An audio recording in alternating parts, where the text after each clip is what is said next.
Assalamu alaikum wa rahmatullahi ta'ala barakatuh. Al'ummar annabi barka da warhaka ya ibada. A yau insha Allah mun kai ziyara gurin ɗaya daga cikin manyan sha'irai na manzon Allah sallallahu alaihi wasallama, shugaban majalisar haɗin kan sha'irai ta ƙasa baki ɗaya, kuma shugaban lajnatu shu'ara'ul islam ta ƙasa baki ɗaya, kazalika shugaban tawagar dokin bege foundation, kuma galadiman sarkin sha'irai ta Kano da ƙasa baki ɗaya shine a Sayyidi Bashir Dan Musa ai sami. Sayyidi, salamu alaikum. Amin wa alaikum salam.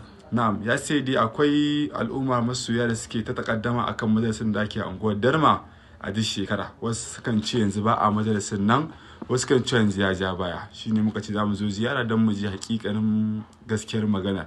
Ya Sayyidi, ya batu akan majalisin da ake a unguwar Darma. Alhamdulillah, ba a taba janye shi ba tunda Allah ya sa aka fara. Na'am. So da haka in ma larura ta sa ko in wata larura ta zo an tafi umara, to akan yi ƙara'i bayan sallah Allah ya da mu sai a ɗora zama an rama. An yi nasa tatima, akwai na Darma shine yau 10 ga wata insha Allah rabbi za mu zauna, sannan 16 ga wata kuma talata kenan zai zama za a zauna na Makwarari insha Allah rabbi.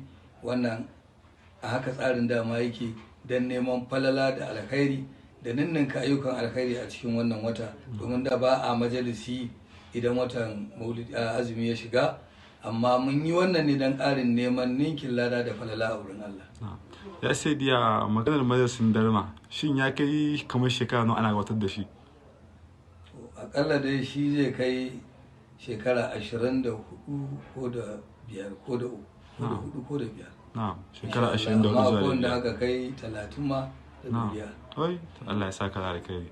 A sha ruwa lafiya Sayyidi.